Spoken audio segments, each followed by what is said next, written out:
ছাত্রছাত্রীরা, তোমাদের সকলকে স্বাগত আমাদের এই ইউটিউব চ্যানেলে। তোমরা সকলেই জানো যে করোনা পরিস্থিতির কারণে 2021 সালে মাধ্যমিক এবং উচ্চ মাধ্যমিক পরীক্ষার টেস্ট পরীক্ষা নেওয়া সম্ভব হয়নি। তাই বিভিন্ন স্কুলের উদ্যোগে কিছু মক টেস্টের আয়োজন করা হয়েছিল, যাতে পরীক্ষার্থীদের এই সকল পরীক্ষা সম্পর্কে সঠিক এবং স্বচ্ছ ধারণা তৈরি হয়। সেই মতো আমাদের স্কুলেও মক টেস্টের আয়োজন করা হয়। আজকে আমরা আলোচনা করব উচ্চ মাধ্যমিকের ইতিহাস বিষয়ে পার্ট বি, অর্থাৎ যেখানে 40 নম্বরের ছোট প্রশ্ন উত্তর করতে হয়। সেই পার্ট বির উত্তর কিভাবে সঠিক পদ্ধতিতে লিখলে তোমরা সহজ ফুল মার্কস পেতে পারবে, 40-এর মধ্যে 40, সেই নিয়ে আমরা একটু আলোচনা করে নেব। তোমরা প্রথমেই আমাদের যে পার্ট বি প্রশ্নটি সেটি আগে ভালোভাবে দেখে নাও।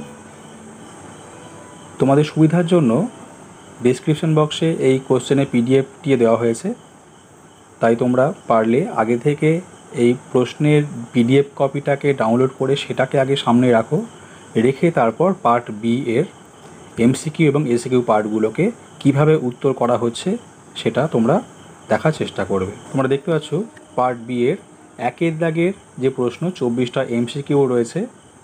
প্রতিটা এমসিকিউ এর এবিসিডি করে তোমাদের অপশন দেওয়া থাকবে এবং প্রত্যেকটা অপশনের পাশে দেখো, যদি এখানে শুধু বাংলায় লেখা হয়েছে, তোমরা জানো যে মূল পরীক্ষা প্রশ্নপত্রে বাংলা, ইংরাজি এবং হিন্দি 3টি ভাষায় একই প্রশ্ন দেওয়া থাকবে এবং প্রত্যেকটা 3টে ভাষার উত্তরের শেষে, একেবারে শেষে একটি করে বক্স দেওয়া থাকবে। সেই বক্সের মধ্যে তোমাদের কেবলমাত্র ABCD যেটা সঠিক অপশন, সেই অপশনটিকে তোমাকে বক্সের মধ্যে লিখে উত্তর শেষ করতে হবে। প্রথম প্রশ্ন রয়েছে আমাদের একের দাগে, পুরাণ বিষয়ক বিদ্যাকে বলা হয় A historiography, B mythology, C sociology, D archaeology. তোমরা জানো উত্তরটা কি হতে পারে। পুরাণ বিষয়ক বিদ্যাকে বলা হয় মাইথোলজি।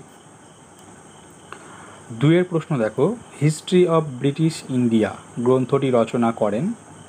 এটা খুব কমন প্রশ্ন তোমাদের কাছে। তোমরা ক্লাস 11 এবং 12, 11-এর শেষ অধ্যায়ে, প্রথম অধ্যায়ে এবং 12-এ এই দুটো ক্লাসেই তোমরা এই প্রশ্নটি পড়েছো। হিস্ট্রি অফ ব্রিটিশ ইন্ডিয়া গ্রন্থটি রচনা করেন। অপশন রয়েছে জেমস টড, জেমস মিল, জন স্টুয়ার্ট মিল, উইলিয়াম হান্টার। এখানে দেখো, এটা জনপ্রিয় প্রশ্ন কেন বলছি, এটা থেকে দুটো প্রশ্ন মেনলি হয়। কার লেখা? উত্তরটা তোমরা জানো, জেমস মিল। তাহলে বক্সের মধ্যে আমরা লিখব বি, জেমস মিল, বিটা লিখব শুধুমাত্র। আর এখান থেকে আরেকটা প্রশ্ন হয় যে জেমস মিল ভারতের ইতিহাসকে, তার গ্রন্থে ভারতের ইতিহাসকে কয়টি যুগে ভাগ করেছেন। তোমরা এটা খুব পরিচিত প্রশ্ন। যেমন আমাদের এমনি জানি যে ইতিহাসকে 3টি ভাগে ভাগ করা হয়, প্রাচীন যুগ, মধ্যযুগ আর আধুনিক যুগ। কিন্তু জেমস মিল তার গ্রন্থে, মানে হিস্ট্রি অফ ব্রিটিশ ইন্ডিয়া গ্রন্থে, ভারতের ইতিহাসকে হিন্দু যুগ, মুসলিম যুগ এবং ব্রিটিশ যুগ, এই 3টি যুগে ভাগ করেছেন। এই প্রশ্নটি আমাদের খুব থাকে, মানে এই দুটো প্রশ্নের মধ্যে অল্টার করে প্রশ্ন থাকতে পারে এমসিকিউ এর মধ্যে। 3 প্রশ্নটি দেখো, সুফিয়া কামাল রচিত 71-এর ডায়েরি হলো একটি এ স্মৃতিকথা, বি আত্মজীবনী, সি লোককথা, ডি কিংবদন্তি। এইরকম দেখবে অনেকগুলো গ্রন্থের নাম তোমাদের প্রথম অধ্যায়ে পড়তে হয়। যেমন এটা অপশন উত্তর হবে সুফিয়া কামাল, এর লেখা 71-এর ডায়েরি হলো স্মৃতিকথা। তাহলে উত্তর আমরা হয় লিখব এ। 4 নম্বর প্রশ্ন রয়েছে, ইতিহাস হলো বর্তমান ও অতীতের মধ্যে অন্তহীন সংলাপ, উক্তিটি কার? এইরকম উক্তি দিয়েও বেশ কিছু প্রশ্ন থাকে। এখানে অপশনগুলো রয়েছে ঐতিহাসিক বিউরি, র্যাঙ্কে, সি EH কার এবং ডি ফ্রান্সিস বেকন। এর অপশন তোমরা জানো, উত্তর হবে সি EH কার। তাহলে বক্সে আমরা লিখব সি। আর এই রকমই উক্তি কয়েকটা গুরুত্বপূর্ণ, যেমন মনে রাখো, তোমাদের অবশ্য জানা আছে হয়তো। যেমন ইতিহাস হলো একটি বিজ্ঞান, এর কমও নয় বেশিও নয়, উক্তিটি কার? ঐতিহাসিক বিউরি, এটা খুব থাকে। আরেকটি প্রশ্ন হলো, সব ইতিহাসই হলো সমকালীন ইতিহাস, উক্তিটি কার? ঐতিহাসিক ক্রোসে থাকে, এটা পড়েওছে উচ্চ মাধ্যমিকে। আরেকটি উক্তি বেশ জনপ্রিয়, মানে খুব পড়ে, সেটা হলো, যে ঘটনা যেভাবে ঘটেছে তা সঠিক বর্ণনার মাধ্যমে দেখানোই হলো ইতিহাস, উক্তিটি কার? এটা হচ্ছে লিওপোল্ড ভর র্যাঙ্কে, বা শুধু র্যাঙ্কে বললেও চলে। 5 প্রশ্ন রয়েছে, ফোর্ট উইলিয়াম কলেজ কবে প্রতিষ্ঠিত হয়? খুব সহজ প্রশ্ন, মাধ্যমিকেও পড়েছো। 1800 খ্রিস্টাব্দ। অপশনে উত্তর লিখবো আমরা বক্সের মধ্যে বি। আর কে প্রতিষ্ঠা করেন? লর্ড ওয়েলেসলি, আমাদের জানা আছে। 6 প্রশ্ন, ভারতীয় রেলপথের জনক হলেন Lord Clive, B Lord Wellesley, C Lord Curzon, D Lord Dalhousie. এটাও তোমাদের জানা রয়েছে, ডি লর্ড ডালহৌসি। বক্সে আমরা লিখব অপশন ডি। 1856 সালে, এটাও যেমন পরিচিত। আর কোথা থেকে কোথা পর্যন্ত তোমাদের জানা আছে, মহারাষ্ট্রের মুম্বাই থেকে থানে পর্যন্ত রেলপথ চালু হয়েছিল প্রথম। এরপরে দেখো একটা অন্য ধরনের প্রশ্ন, আমাদের এই প্লেন এমসিকিউ যেমন রয়েছে সিঙ্গেল উত্তর হয়, এর পাশাপাশি আরও দুটো নতুন ধরনের প্রশ্ন তোমাদের জানতে হবে উত্তর লেখার পদ্ধতি। এখানে প্রায় 4টে উত্তর তোমাকে জানলে একটা উত্তর সঠিক করে দেখাতে পারবে আর কি। যেমন দেখো 7 প্রশ্ন রয়েছে, ভারতের লর্ড কর্নওয়ালিস প্রবর্তিত ভূমি রাজস্ব ব্যবস্থা হলো। দেখো এই ধরনের প্রশ্ন বিকল্প সমূহ বলে অপশন দেওয়া রয়েছে এবং উত্তর করে দেওয়া রয়েছে। উত্তর করে দেওয়া রয়েছে 4টে, তার মধ্যে তোমাকে এবিসিডিটা লিখে দেখাতে হবে। এবার অনেক সময় ভুল করে অনেক স্টুডেন্ট দেখা গেছে যে ভারতে কর্নওয়ালিস প্রবর্তিত ভূমি রাজস্ব ব্যবস্থা হলো বলে একটা চেনা পেয়ে গেছে, হয়তো তার জানা রয়েছে চিরস্থায়ী বন্দোবস্ত, সে 2 তাকে লিখে দিয়ে চলে আসে। কিন্তু এখানে দেখতে হবে যে একটা নয় একাধিক উত্তর এখানে সঠিক হতে পারে, তাই কতগুলো সঠিক বা কোন কোনগুলো সঠিক সেইগুলোকে আগে বেছে নিয়ে আমাদের বিকল্প থেকে উত্তর এবিসিডি নিতে হবে। যেমন লর্ড কর্নওয়ালিস প্রবর্তিত ভূমি রাজস্ব ব্যবস্থা হলো, এখানে আমরা পাবো 10 সালা। প্রথমে সবগুলো নাম পড়ে দেখ কোনটা কোনটা হবে। লর্ড কর্নওয়ালিস প্রবর্তিত ভূমি রাজস্ব ব্যবস্থা 10 সালে বন্দোবস্ত হবে, 1790 সালে। চিরস্থায়ী বন্দোবস্ত হবে, ওটাই পরবর্তীকালে 93 সালে চিরস্থায়ী বন্দোবস্ত নামে পরিচিত হয়, এটাও কর্নওয়ালিস প্রবর্তিত। 3 আছে 5 সালা বন্দোবস্ত, এটি হবে না, এটি হেস্টিংসের আমলে। আর 4 আছে রায়তওয়ারি বন্দোবস্ত, এটিও হবে না। তাহলে আমরা উত্তর পাচ্ছি দুটো, 1 এবং 2।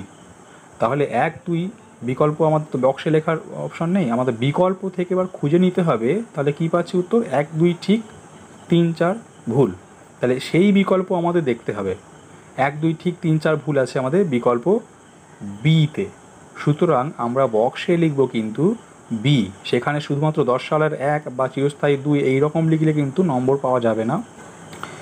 7 নম্বর এমসিকিউ রয়েছে, হিন্দু কলেজ এর বর্তমান নাম হলো? A Vidyasagar college, B Victoria college, C medical college, D Presidency college. দেখো ডি উত্তর তোমরা জানো, এর বর্তমান নাম প্রেসিডেন্সি বিশ্ববিদ্যালয়। তবে প্রেসিডেন্সি কলেজ বা প্রেসিডেন্সি বিশ্ববিদ্যালয় যেটাই থাকুক না কেন তোমরা সেটাকে নিতে পারবে। যদি প্রেসিডেন্সি বিশ্ববিদ্যালয় থাকে সেটাকে তো অবশ্যই আগে নেবে, যদি কলেজ থাকে সেটাকেও নিতে পারো। যদি প্রেসিডেন্সি বিশ্ববিদ্যালয় না থাকে তাহলে আমরা অপশন নেব প্রেসিডেন্সি কলেজ, অর্থাৎ ডি এরটা। 9 ফিল্ট্রেশন থিওরি এর প্রবক্তা হলেন? এটা তোমরা জানো, A Charles Wood, B Macaulay, C Lord Bentinck, D David Hare. এটা মেকলে হবে, টমাস বেবিংটন মেকলে, অর্থাৎ বিকল্প বি। ফিল্ট্রেশন থিওরি বা চুঁয়ে পড়া নীতি এর প্রবক্তা, বিকল্প বি। বক্সে লিখব বি। 10 অপশন প্রশ্ন রয়েছে, উডের নির্দেশনামা বা উডের ডেসপ্যাচ প্রকাশিত হয়েছিল কত সালে? এ 1813, বি 1853, সি 1854, ডি 1857। এটাও জানা রয়েছে, আর সি 1854, চার্লস উড এর নির্দেশনামা 1854, বিকল্প আমরা বক্সে লিখব সি। 11 প্রশ্ন রয়েছে, সতীদাহ প্রথা নিষিদ্ধ করেন? সতীদাহ প্রথা নিষিদ্ধ হয়েছিল 1829 সালে, আমরা সবাই জানি। নিষিদ্ধ করেন, এখানে দেখো অপশন রয়েছে, এ Lord Bentinck, B Raja Rammohan Roy, C Lord Dalhousie, D Ishwarchandra Vidyasagar. এটা খুব সাধারণভাবে ভুল করা হয়, মানে অনেক স্টুডেন্ট সাধারণ ভুল করে ফেলে, লিখে দেয় যে সতীদাহ প্রথা নিষিদ্ধ করেন রাজা রামমোহন রায়। একটু খেয়াল করতে হবে, তোমরা যারা ক্লাস 8-এও পড়েছো, ক্লাস 10-এও পড়েছো, এই বিষয়টিকে নিয়ে একটু সতর্ক হয়ে উত্তর লিখতে হবে যে সতীদাহ প্রথা নিষিদ্ধ করেন বলা হয়েছে। সতীদাহ প্রথার বিরুদ্ধে আন্দোলন করেছিলেন রাজা রামমোহন রায়, তার উদ্যোগে 1829 সালের ডিসেম্বর মাসে Lord William Bentinck 17th regulation বা সপ্তদশ বিধি এর মাধ্যমে সতীদাহ প্রথা নিষিদ্ধ করেছিলেন। তাহলে নিষিদ্ধ করলেন কে? লর্ড বেন্টিং, কারণ উনি ছিলেন তখন ভারতের গভর্নর জেনারেল। সুতরাং সতীদাহ প্রথা নিষিদ্ধ করেন কে? বিকল্প উত্তর হবে এ। অপশন আমরা বক্সে লিখব এ, লর্ড বেন্টিং। নিষিদ্ধ করেন এক কথায় লর্ড বেন্টিং। যদি এসে কিউ থাকে শর্ট অ্যান্সার টাইপ প্রশ্নে, সেই ক্ষেত্রে আমরা লিখতে পারি যে রাজা রামমোহন রায়ের উদ্যোগে লর্ড উইলিয়াম বেন্টিং রদ করেছিলেন 1829 সালে। আচ্ছা, 12 প্রশ্ন, দক্ষিণ ভারতের বিদ্যাসাগর নামে পরিচিত। বিকল্প এ শ্রীনারায়ণ গুরু, বি বীর শালিঙ্গম, সি দয়ানন্দ সরস্বতী, ডি জ্যোতিরাও ফুলে। দেখো, দক্ষিণ ভারতে বিদ্যাসাগর কেন? বিদ্যাসাগর যেমন বাংলায় বিধবা বিবাহ প্রবর্তনের জন্য আন্দোলন করেছেন, দক্ষিণ ভারতে এক ব্যক্তি করে গিয়েছিলেন মহারাষ্ট্রে, বীর শালিঙ্গম। তাই তাকে বলা হয় দক্ষিণ ভারতের বিদ্যাসাগর। আর এখানে বাকি তিনজন নামও খুব পরিচিত, তোমরা জানো। এরা দক্ষিণ ভারতেরই, সবাই নয় যদিও। শ্রীনারায়ণ গুরু তোমরা জানো, কেরলের ভাইকম সত্যাগ্রহের নেতা। জ্যোতিরাও ফুলে ছিলেন মহারাষ্ট্রের বিখ্যাত, মানে নিম্ন হিন্দুদের বা নিম্ন বর্ণের মানুষদের জন্য আন্দোলন করেছিলেন এমন ব্যক্তি। আর স্বামী দয়ানন্দ সরস্বতী আর্য সমাজের প্রতিষ্ঠাতা এবং শুদ্ধি আন্দোলনের প্রবর্তক। সেক্ষেত্রে দক্ষিণ ভারতের বিদ্যাসাগর, বীর শালিঙ্গম। মনে রাখার জন্য বলে রাখি, বীর শালিঙ্গম আর বিদ্যাসাগর দুটি বি দিয়ে বা বয়হস্যই দিয়ে, বয়হস্যই মানে উচ্চারণটা হবে বি দিয়ে উচ্চারণ শুরু, বীর শালিঙ্গম বিদ্যাসাগর, এই রকম মনে রাখার চেষ্টা করবে। 13 প্রশ্ন দেখো, যেটা বলছিলাম যে বিকল্প মানে এমসিকিউ বিভিন্ন রকমের হয়। মোট তোমাদের 3 রকমের এমসিকিউ হয়। প্লেন সিঙ্গেল উত্তর হয়, আর এর আগে একটা উত্তর করেছো 7-এরটা একাধিক উত্তর হতে পারে, 1 2 ঠিক 3 4 ভুল, 1 2 3 ঠিক 4 ভুল, এইরকম। এরপরে স্তম্ভ তোমরা এর আগেও করেছো ক্লাস 10 পর্যন্ত, এইরকম স্তম্ভ মেলানো। সেক্ষেত্রে তোমরা কি করতে, যে বাঁদিকের উত্তরগুলো বক্সে লিখে নিতে খাতায়, বিকল্প স্তম্ভগুলো। তারপরে যেটাকে মেলাতে পারলে সেইগুলোকে তোমরা পাশাপাশি ডান দিকে লিখতে, এবং 4টে মেলাতে পারলে 4 নাম্বার পেতে। একটা ঠিক হলে 1, 2 ঠিক হলে 2, 3টে ঠিক হলে 3। কিন্তু এখানে ক্লাস 11-12-এর ক্ষেত্রে এই স্তম্ভ মেলানোর উত্তরটা কিন্তু একেবারেই আলাদা। স্তম্ভ তোমাকে মেলাতে হবে, কিন্তু একটা ঠিক হলে 1 নম্বর, 2 ঠিক হলে 2 নম্বরের কোনো সুযোগ নেই। 4টেই কমপ্লিট ঠিক করতে পারলে তোমাদের একটা মাত্র নম্বর তোমরা পাবে, অর্থাৎ 4টেকেই কমপ্লিট মেলাতে হবে। আর মেলানোর সুবিধার জন্য তোমাদের 4টে উত্তর মিলিয়ে দেওয়াও রয়েছে, অলরেডি মিলিয়ে দেওয়া রয়েছে, একটা সঠিক 3টে ভুল উত্তর। তোমাকে এবার এই বিকল্প 4টের যে রয়েছে ABCD, এর মধ্য থেকে সঠিক মেলানো আছে কোনটা সেইটাকে বেছে নিতে হবে। সুবিধার জন্য কি করবে না, প্রশ্নের মধ্যেই তোমরা পরীক্ষা হলে নিশ্চয়ই পেন্সিল রাখবে, উড পেন্সিল। সেই পেন্সিল দিয়ে প্রশ্নের মধ্যেই তোমরা অপশানগুলোকে সাজিয়ে নিতে পারবে। বাঁ দিকে অর্থাৎ 1 2 করে ক স্তম্ভে যে নামগুলো আছে তার পাশাপাশি ABCD ডান দিকের যে মানে লেটারগুলো সেটাকে লিখে নেওয়ার চেষ্টা করবে, তাহলে 1-এর A, 2-এর বিগুলো মেলাতে পারবে চট করে। যেমন ফোর্ট উইলিয়াম কলেজের সঙ্গে প্রতিষ্ঠাতা কে ছিলেন তোমরা জানো, লর্ড ওয়েলেসলি। তাহলে এখানে অপশন মিলবে 1-এর সঙ্গে ডি, তাহলে ফোর্ট উইলিয়াম কলেজের পাশে তোমরা লিখে নাও D, 1-এর D.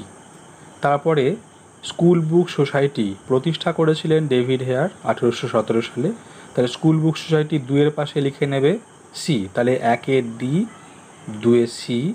Metropolitan institution Vidyasagar college, মানে বিদ্যাসাগর প্রতিষ্ঠা করেছিলেন, 3-এর বি।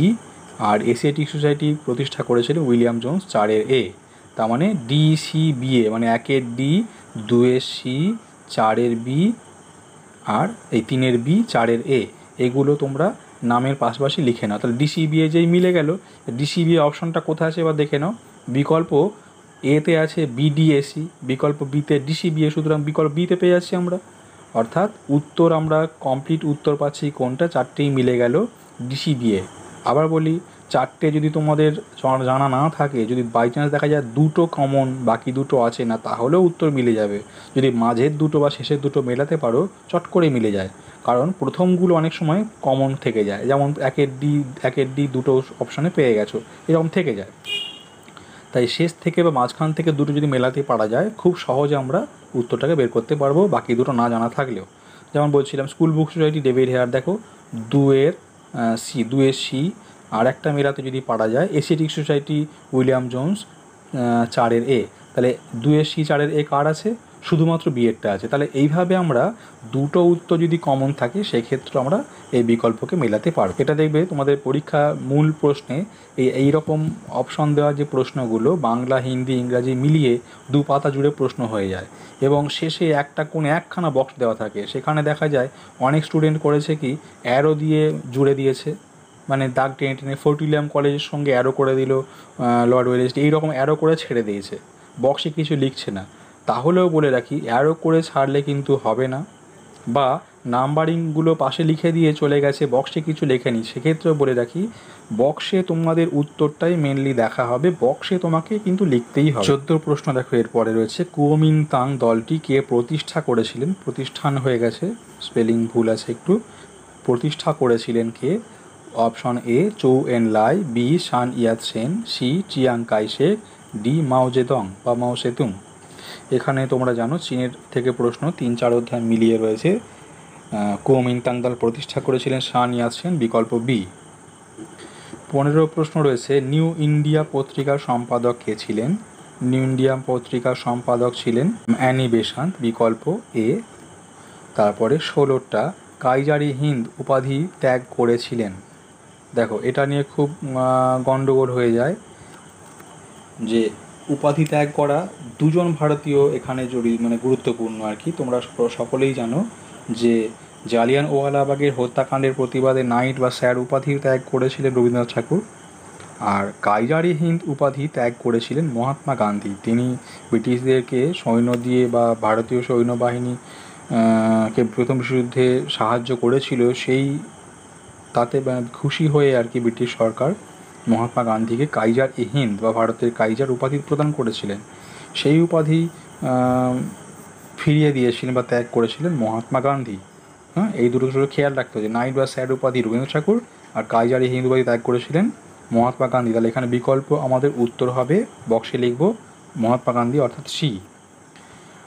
17 প্রশ্ন রয়েছে বারদৌলি সত্যাগ্রহে কে নেতৃত্ব দিয়েছিলেন? যেটাও দেখো বিকল্প এ গান্ধীজি, বি দাদাভাই নৌরোজি, সি সর্দার বল্লভভাই প্যাটেল, ডি আবুল কালাম আজাদ।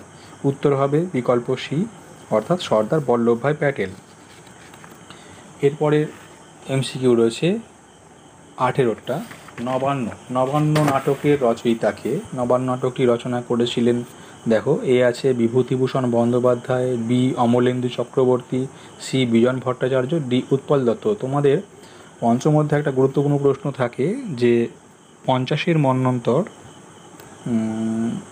কারণ ফলাফল যেমন তোমরা পড়ো, তার পাশাপাশি ফলাফল পড়তে গিয়ে ওখানে আমরা কিছু নাটক, উপন্যাস এবং চলচ্চিত্রের নাম পাবো যেগুলো ওই 50-এর মন্বন্তর বিষয়ক বা বিষয়কে কেন্দ্র করে রচিত হয়েছিল। এর মধ্যে গুরুত্বপূর্ণ কিছু গ্রন্থ রয়েছে, তোমরা ওখান থেকে পড়বে। এখান থেকে তার মধ্যে আমরা পাচ্ছি দেখো বিজন ভট্টাচার্য, বিকল্প সি নবান্ন নাটকের রচয়িতা, বিকল্প সি।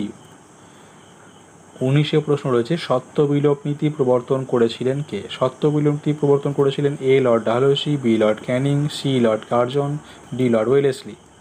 এটা তোমাদের জানা আছে, সত্য বিলোপ নীতি প্রবর্তন করেছিলেন বিকল্প এ লর্ড ডালহৌসি। আর আরেকটি এর সঙ্গে জানা থাকার কথা যে অধীনতামূলক মিত্রতা নীতি প্রবর্তন করেছিলেন লর্ড ওয়েলেসলি, বিকল্প ডি।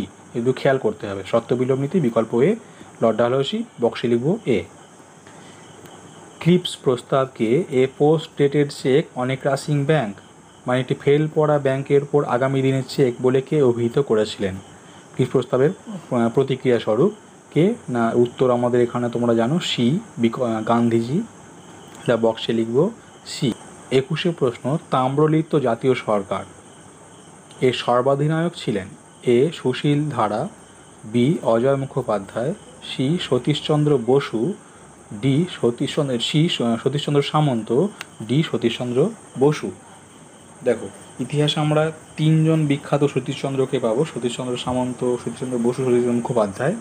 এখানে তোমাদের যে সিলেবাস রয়েছে তার মধ্যে তোমরা মানে এবারে যে সংক্ষেপ করা যে সিলেবাস তার মধ্যে আমরা সতীশচন্দ্র সামন্তকেই পাবো। তবে খেয়াল রাখতে হবে শব্দটা শুধু একটু ঘুরিয়ে দেওয়া হয়, তাম্রলিপ্ত জাতীয় সরকারের প্রতিষ্ঠাতা কে ছিলেন, সেক্ষেত্রে কিন্তু উত্তর হবে অজয় মুখোপাধ্যায়, বি। কিন্তু সর্বাধিনায়ক কে ছিলেন বললে বিকল্প উত্তর হবে সতীশচন্দ্র সামন্ত, বিকল্প সি। 22 প্রশ্ন রয়েছে, আজাদ হিন্দ বাহিনী কে প্রতিষ্ঠা করেছিলেন? এটিও খুব গণ্ডগোল হয়, মানে খুব কমন প্রশ্ন বলে মানে খুব ভুল হয় ছেলে মেয়েদের মধ্যে। যেমন বলছিলাম যে তোমাদের সতীদাহ প্রথা বা বিধবা বিবাহ আইন এগুলোর পাশাপাশি এটাও আমাদের খুব জানা রয়েছে। আজাদ হিন্দ বাহিনীর সেনাপতি বা তার নেতৃত্ব নাম শুনলেই মনে পড়ে যায় সুভাষচন্দ্র বসুর কথা। তাই অনেকে উত্তর লিখে দেবে আজাদ হিন্দ বাহিনী প্রতিষ্ঠা করেন, এখনও অনেকে উত্তর করে সুভাষচন্দ্র বসু, বিকল্প এ। কিন্তু খেয়াল রাখতে হবে আজাদ হিন্দ বাহিনী প্রতিষ্ঠা করেছিলেন বিকল্প বি, রাসবিহারী বসু। বিকল্প বি, প্রতিষ্ঠা করেছিলেন রাসবিহারী বসু। আর আজাদ হিন্দ সরকারকে প্রতিষ্ঠা করেছিলেন তখন কিন্তু সুভাষচন্দ্র বসু। তাই একটু খেয়াল রাখতে হবে আজাদ হিন্দ বাহিনী প্রতিষ্ঠা করেছিলেন কে? বি, রাসবিহারী বসু, বিকল্প বি। 23 প্রশ্ন, রশিদ আলী দিবস পালিত হয় কোন তারিখে? এ 12ই জানুয়ারি, বি 22শে জানুয়ারি, সি 12ই ফেব্রুয়ারি, ডি 18ই ফেব্রুয়ারি। এটা আমাদের জানা প্রশ্নের মধ্যেই আছে। রশিদ আলী দিবস পালিত হয়েছিল 1946 সালের 12ই ফেব্রুয়ারি, অর্থাৎ বিকল্প সি এর উত্তরটা। 18ই ফেব্রুয়ারি হয়েছিল নৌবিদ্রোহ, তাহলে 12ই ফেব্রুয়ারি রশিদ আলী দিবস, বিকল্প সি। এবং শেষ এমসিকিউ প্রশ্ন 24 নম্বরের, দ্বিতীয় বিশ্বযুদ্ধের সময়ে জাপানের রাষ্ট্রপ্রধান কে ছিলেন? বা তোমরা এখানে পড়েছো যে সুভাষচন্দ্র বসু জাপানে গিয়ে সাক্ষাৎ করেছিলেন তোজোর সাথে। দ্বিতীয় বিশ্বযুদ্ধের সময় জাপানের রাষ্ট্রপ্রধান ছিলেন হিদেকি তোজো, অর্থাৎ বিকল্প এ এরটা। আর পাশাপাশি বাকিগুলোকে চিনে রাখা দরকার আছে। Hideki Tojo Japan, Hitler Germany, Mussolini Italy, Franco Spain. এইটা কেন বলছি, এটা অনেক সময় তোমাদের দেখা যায় যে এমসিকিউতে স্তম্ভ মেলানো থাকে, ওইখানেও এই চারটে নাম অনেক সময় দিয়ে দেওয়া হয় যে কে কোন দেশের প্রধান ছিলেন। তাহলে এখানে অপশন উত্তর পাচ্ছি, দ্বিতীয় বিশ্বযুদ্ধের সময় জাপানের রাষ্ট্রপ্রধান ছিলেন হিদেকি তোজো, বিকল্প এ।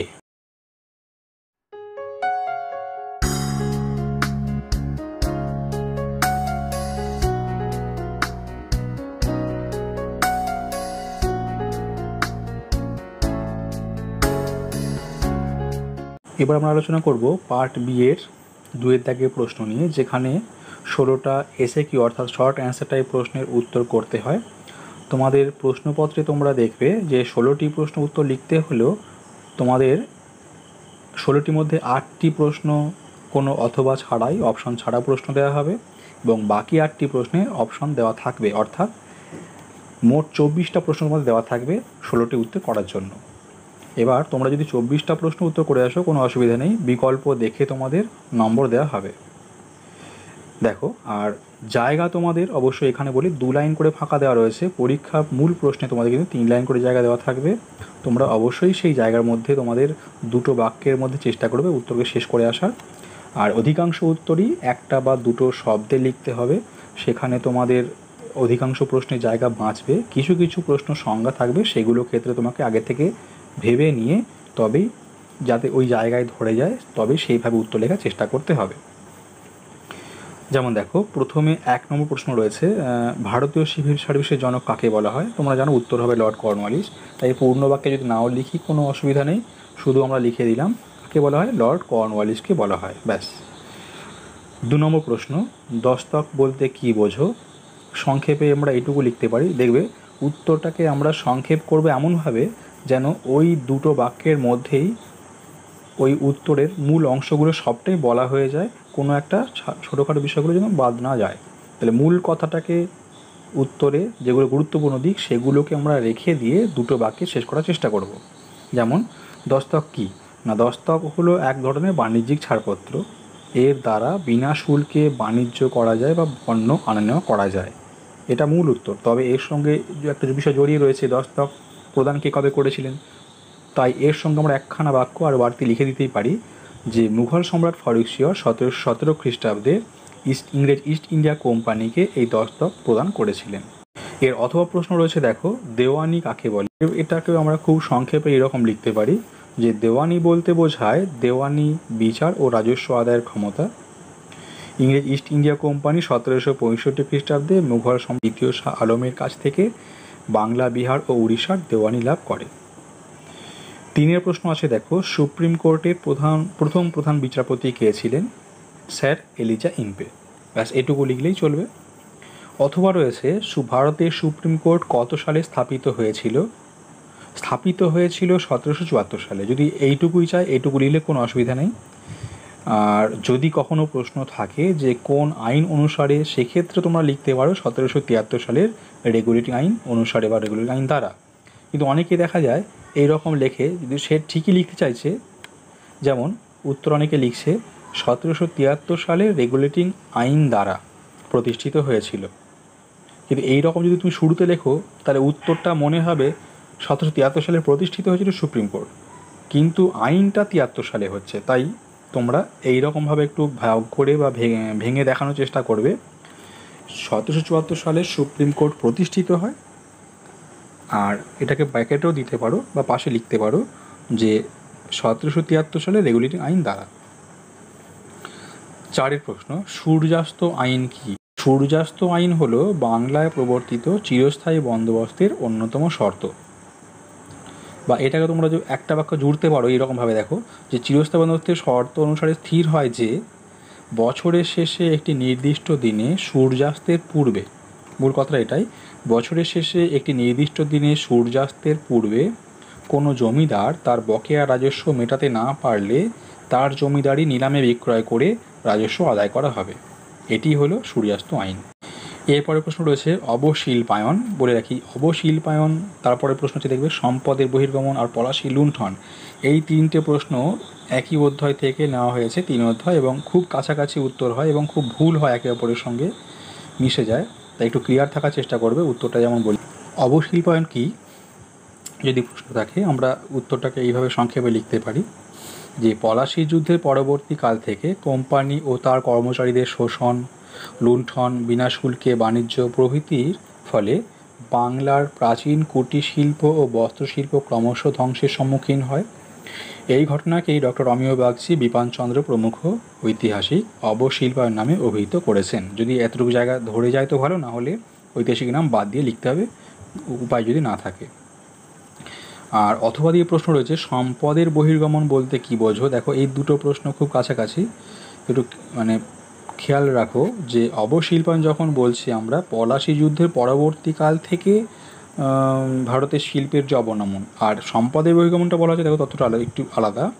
1765 সালে দেওয়ানি লাভের পর থেকে কোম্পানি এদেশে আদায় করা অর্থ দিয়েই পণ্য ক্রয় করতে শুরু করে এবং সেই পণ্য বিক্রয় করে তার লাভের অর্থ সোনা, রূপা প্রভৃতির মাধ্যমে ইংল্যান্ডে পাঠাতে থাকে। তাহলে দেখো আগে তারা মানে ব্রিটিশরা কোম্পানি নিজ দেশ থেকে অর্থ নিয়ে এসে এদেশে পণ্য কিনে সেইটা বাণিজ্য করে অর্থ বা লাভের অর্থ নিয়ে যেত। কিন্তু দেওয়ানি লাভের পর থেকে তারা এদেশে যে অর্থ আদায় করছে দেওয়ানি হিসাবে, রাজস্ব হিসাবে, সেই অর্থ দিয়ে পণ্য কিনছে, সেইটা কিনে বিক্রয় করে বাণিজ্য করে লাভের অর্থ নিজের দেশে নিয়ে যায়। তাহলে সামগ্রিকভাবে কী দেখছি আমরা, যে এদেশের অর্থটাই সম্পূর্ণরূপে বাইরে চলে যাচ্ছে বা বিদেশে চলে যাচ্ছে। তারা সোনা, রূপা প্রভৃতির মাধ্যমে তাদের এই অর্থকে ইংল্যান্ডে পাঠাতে শুরু করে। তাহলে এই যে সম্পদটা ভারতের বেরিয়ে যাচ্ছে, এই ঘটনাকে ঐতিহাসিকগণ সম্পদের বহির্গমন বা সম্পদের নিষ্ক্রমণ বা ড্রেনেজ অফ ওয়েলথ নামে অভিহিত করেছেন। দেখো সম্পদের বহির্গমনটা বিষয়টা যেমন আলাদা, আর পলাশি লুণ্ঠন বললে একটু খেয়াল রাখতে হবে, এখানে যেমন দেওয়ানি লাভের পর থেকে বলবো, আর পলাশি লুণ্ঠন যখন বলা হবে পলাশি যুদ্ধের পরবর্তীকালে ইংরেজ ইস্ট ইন্ডিয়া কোম্পানির কর্মচারীরা তাদের শোষণ লুণ্ঠন করতে থাকলে এবং বাংলার নতুন নবাব মির্জাফর, ক্লাইভ এবং তার অন্যান্য কর্মচারীদের প্রচুর পরিমাণে অর্থ উপঢৌকন প্রদান করলেন।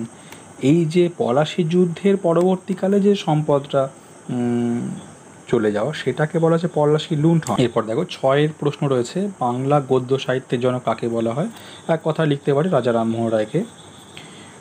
7 শ্রীরামপুর ত্রয়ী কারা বা শ্রীরামপুর ত্রয়ী কাদের বলা হতো? এখানে আমরা লিখব দুটো বাক্য, যে শ্রীরামপুর ত্রয়ী বলা হতো 3 জন খ্রিস্টান মিশনারি, উইলিয়াম কেরি, মার্সম্যান এবং ওয়ার্ডকে। কেন বলা হতো একটু বাক্য লিখে রাখাটাই ভালো পরিচিতি হিসাবে। এরা 1800 খ্রিস্টাব্দে শ্রীরামপুর ব্যাপটিস্ট মিশন প্রতিষ্ঠা করেছিলেন। এরপরে দেখো তার অথবা প্রশ্ন ছিল আলেকজান্ডার ডাফ কে ছিলেন? কে ছিলেন আমরা যদি শুধু লিখি স্কটিশ মিশনারি তাহলে উত্তর ভুল হবে এমনটা নয়, তবে উত্তরটাকে আরও একটু সম্পূর্ণ করার জন্য তার গুরুত্বটা, মানে তিনি কেন বিখ্যাত এ দেশে বা আমাদের কাছে, সেটা বলে দিলে ভালো হয়, যে তিনি কোন কাজের জন্য বিখ্যাত। তাহলে কে ছিলেন বা কেন বিখ্যাত বা কেন পরিচিত, বিষয়টা আমার ক্লিয়ার হয়ে যাবে। তাই এরকম যাই প্রশ্ন করুক, উইলিয়াম কেরি কে ছিলেন যদি বলে, তাহলে এইরকম লেখার চেষ্টা করবো, কে কোন সংস্থার সঙ্গে বা কোন প্রতিষ্ঠানটা তৈরি করেছিলেন। যেমন এটা উত্তর আমরা এরকম লিখতে পারি, আলেকজান্ডার ডাফ কে ছিলেন না একজন স্কটিশ মিশনারি বা স্কটল্যান্ডে মিশনারি। তিনি 1830 খ্রিস্টাব্দে কলকাতায় জেনারেল অ্যাসেম্বলিজ ইনস্টিটিউশন প্রতিষ্ঠা করেছিলেন, যার বর্তমান নাম স্কটিশ চার্চ কলেজ। 8 প্রশ্ন রয়েছে, কলকাতা বিশ্ববিদ্যালয় কত সালে প্রতিষ্ঠিত হয়। দেখো, কে তৈরি করেন, কত সালে তৈরি হয়, কবে পাস হয়, এই ধরনের যে প্রশ্নগুলো, এর বেলায় আমাদের বেশি বাক্য লেখা প্রয়োজন নেই, শুধু যদি বিষয়টা সালটা উল্লেখ করে দিই বা নামটা উল্লেখ করে দিই, সম্পূর্ণ নম্বর পেতে পারবো। কত সালে না 1857 সালে। 9 প্রশ্ন রয়েছে, 3 আইন বলতে কী বোঝো। 3 আইন এটা জানা আছে অনেকেরই, তবে একটু খেয়াল রাখবে, 3 আইন নাম হলেও আইনে কিন্তু 4টে আইন আছে, একটু বিষয়টা মাথায় রেখে লিখতে হবে। 4টে আইন কিন্তু একসঙ্গে পাস হয়েছিল, নাম হচ্ছে 3 আইন। দেখো মানে সংজ্ঞাটা কীভাবে আমরা লিখতে পারি, কাকে বলে 3 আইন। যে কেশবচন্দ্র সেনের নেতৃত্বে ব্রাহ্ম সমাজ আন্দোলনের ফলে 1872 সালে 3টি সংস্কার আইন, কী কী সংস্কার আইন, ব্র্যাকেটের নামগুলো লিখে দিলাম। 1 বাল্য বিবাহ ও বহু বিবাহ রদ, এটা একসঙ্গে লিখলাম, 1 বাল্য বিবাহ ও বহু বিবাহ রদ। 2 বিধবা বিবাহ প্রবর্তন বা চালু। এবং 3 অসবর্ণ বিবাহ চালু। এই 4টে আইন ব্র্যাকেটে লিখে দেবো, 3 1 2 3 করে। 1 বাল্য বিবাহ বহু বিবাহ রদ, 2 বিধবা বিবাহ চালু বা প্রবর্তন, এবং 3 অসবর্ণ বিবাহ প্রবর্তন। ব্র্যাকেট ক্লোজ করে দিলাম, আইন পাস হয়। এগুলি একত্রে 3 আইন নামে পরিচিত। এর অথবা প্রশ্ন রয়েছে, শুদ্ধি আন্দোলন কী বা শুদ্ধি আন্দোলন কাকে বলে। উত্তরটা আমরা সংক্ষেপে এইরকম লিখতে পারি, যে আর্য সমাজের প্রতিষ্ঠাতা স্বামী দয়ানন্দ সরস্বতী গঙ্গা স্নান ও বৈদিক মন্ত্র উচ্চারণের দ্বারা শুদ্ধিকরণের মাধ্যমে ধর্মান্তরিত হিন্দু ও অহিন্দুদের হিন্দু ধর্মে ফিরিয়ে আনার যে উদ্যোগ গ্রহণ করেছিলেন তা শুদ্ধি আন্দোলন নামে খ্যাত। বিষয়টা কি না, অহিন্দু যারা ছিলেন বা ধর্মান্তরিত হয়ে যারা হিন্দু ধর্ম থেকে অন্য ধর্মে চলে গিয়েছিলেন, তাদেরকে ফিরিয়ে আনা কীভাবে করছেন, শুদ্ধিকরণের মাধ্যমে। কীভাবে শুদ্ধিকরণ করেছিলেন, গঙ্গা স্নান ও বৈদিক মন্ত্র উচ্চারণের দ্বারা শুদ্ধিকরণের মাধ্যমে এদেরকে পুনরায় হিন্দু ধর্মে ফিরিয়ে আনার ব্যবস্থা করেছিলেন। সেই আন্দোলনকে বা সেই বিষয়টিকে বলা হচ্ছে শুদ্ধি আন্দোলন। 10 প্রশ্ন রয়েছে, রাওলাট আইন কবে পাস হয়। 1919 সালের 18 মার্চ। 11টা চৌরি চৌরা ঘটনা বা চৌরি চৌরা হত্যাকাণ্ড কী। উত্তরটা আমরা এরকম লিখতে পারি, যে 1922 সালের 5ই ফেব্রুয়ারি উত্তরপ্রদেশের গোরখপুর জেলার চৌরি চৌরা গ্রামে একটি শান্তিপূর্ণ মিছিলে পুলিশ গুলি চালালে উত্তেজিত জনতা চৌরি চৌরা থানায় অগ্নিসংযোগ করে, এতে প্রায় 22 জন পুলিশকর্মী নিহত হয়। এটি চৌরি চৌরা ঘটনা হয়েছে। দেখো এখানে দেখা যাচ্ছে প্রতিটা উত্তরে প্রায় 1 লাইন করে বা বাড়তি হচ্ছে। তো বলি, পরীক্ষায় যে তোমরা মূল প্রশ্ন পাবে সেখানে কিন্তু 2 লাইন নয় 3টে করে এরকম ব্ল্যাঙ্ক লাইন দেওয়া থাকবে, সেখানে অবশ্যই তোমরা জায়গাটায় উত্তর ধরাতে পারবে। এর অথবা প্রশ্ন রয়েছে 11 মিরাট ষড়যন্ত্র মামলা কি।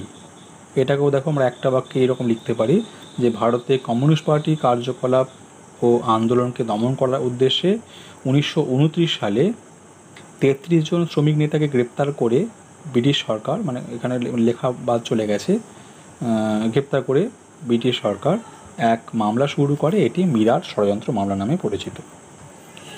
এরপরে দেখো 12 প্রশ্ন রয়েছে, ভারতের লৌহ মানব কাকে কেন বলা হয়।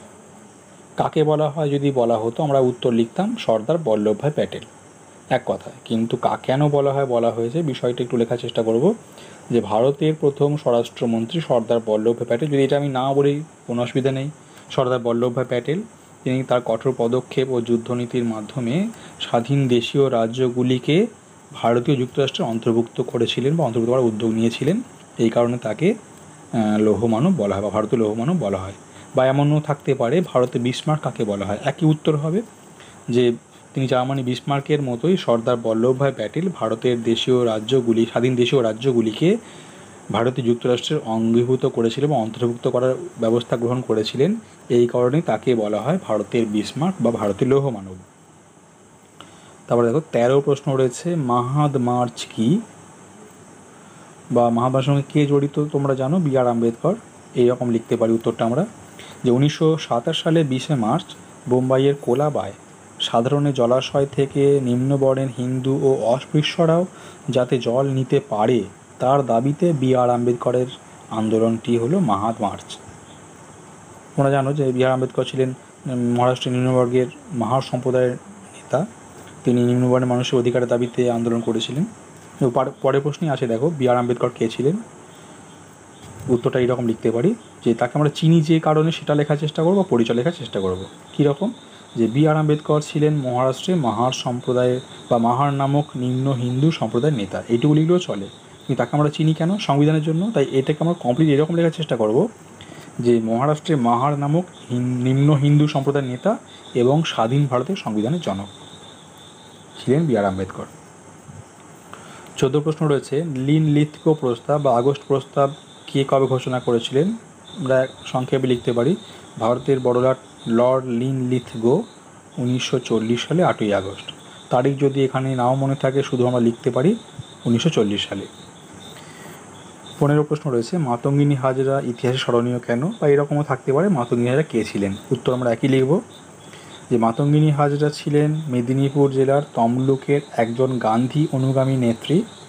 তিনি 1942 সালে ভারত ছাড়ো আন্দোলনের সময়ে তমলুক থানা অভিযানে নেতৃত্ব দিতে গিয়ে পুলিশের গুলিতে শহীদ হন। 16 প্রশ্ন রয়েছে, তানাকা মেমোরিয়াল কি?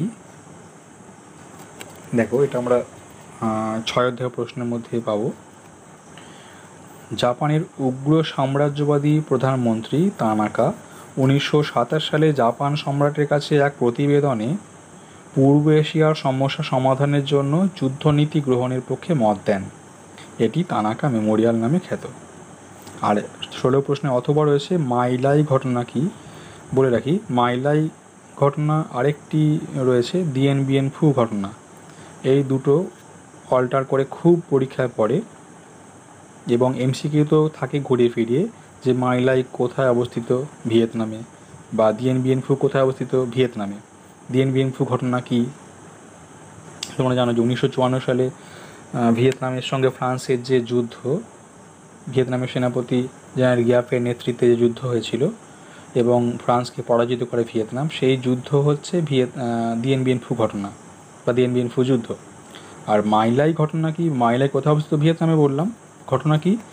এইরকম লিখতে পারি আমরা সংক্ষেপে 1968 সালে 16ই মার্চ। বললাম তারিখ যদি নাও দিতে পারো, মানে চেষ্টা করো তারিখটা মনে রাখা, যদি না লেখা যায় কিছু করার নেই। 1968 সালে 16ই মার্চ মার্কিন সেনারা ভিয়েতনামের মাইলাই নামক গ্রামে বিষাক্ত গ্যাস ও বিস্ফোরকের সাহায্যে শিশু বৃদ্ধ সহ অসংখ্য মানুষকে হত্যা করে। এই নৃশংস হত্যাকাণ্ড মাইলাই ঘটনা নামে পরিচিত। দেখো এখানে 3টে বাক্যই 3টে লাইনই প্রায় চলে এলো। পরীক্ষাতে আমরা বললাম 3টে করে লাইন এরকম পাবো।